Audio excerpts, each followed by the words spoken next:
As we go to air tonight, Australia has moved into unprecedented territory. In just a matter of hours, the country will go into lockdown. After the first meeting of the Coronavirus War Cabinet with all state and territory leaders, the Prime Minister has today declared a compulsory universal self-isolation for any person entering the country. It comes as cases here in New South Wales soar to over 130. And the NRL has admitted it's a catastrophic situation for the code, with the future of the game now uncertain. The Nine Network's political editor, Chris Uhlmann, begins our coverage. The island continent's border walls are going up.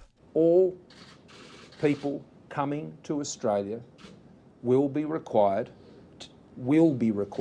I stress, to self-isolate for 14 days. 24 hours after New Zealand imposed a mandatory fortnight quarantine on travellers, Australia has followed suit. And for at least a month, the door has been slammed shut on boat arrivals. The Australian government will also ban cruise ships from foreign ports from arriving at Australian ports. The aim is to slow the spread of a virus that no one has any immunity to. It's not like flu.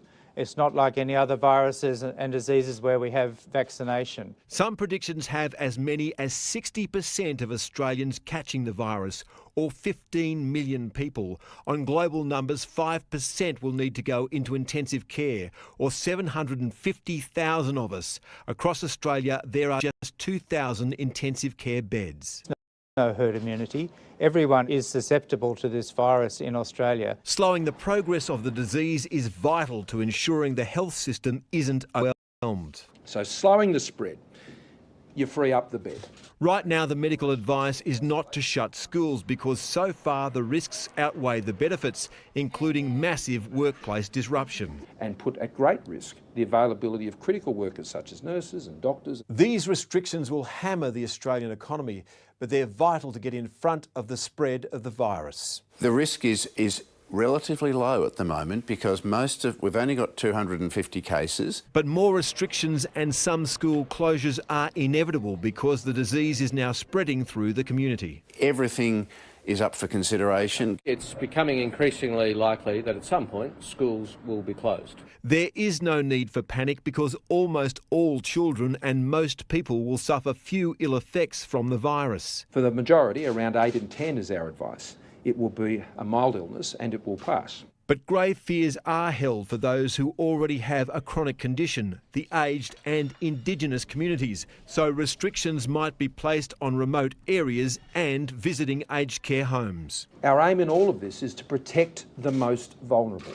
Two words will come to define 2020. What we call social distancing. It is as it sounds. It's keeping a distance of 1.5 metres if possible from people, not getting close contact, so not shaking hands. So there's no more handshakes. That will be the least of Australia's worries in the long winter months ahead. Chris Uhlmann, 9 News. All right, let's go straight to our political editor, Chris Uhlmann at Parliament House. Chris, we're on a war footing. Why are we doing this? Well, Pete, the government had to act decisively to ensure that no more virus was imported and to slow the spread of the infection through the community. That's simply to make sure the health system doesn't collapse under a stampede of admissions. But the short story is the virus can't be stopped. It is here and it will spread. And as we head into winter, it will collide with our flu season. So restrictions on public gatherings will grow. That, Pete, will happen worldwide. So we don't just face a massive recession here. Wide recession, we will never forget 2020 as we confront a once-in-a-100-year crisis. All right, from Chris Uhlmann in Canberra to Chris O'Keefe at Sydney Airport tonight. Chris, Australia's travel plans have been thrown into limbo. It's a chaotic situation, Peter, but here at the International Arrivals Hall, it is very, very quiet. There's kind of only dribs and drabs of people coming through. It is nothing like it should be for what is usually a busy Sunday evening. But the big question is, what about people who are planning to go overseas? They've got to figure out if they go at all, because once they return, they will not be able to go to work, school or leave the house for 2 weeks. They were among the lucky ones, slipping into Sydney only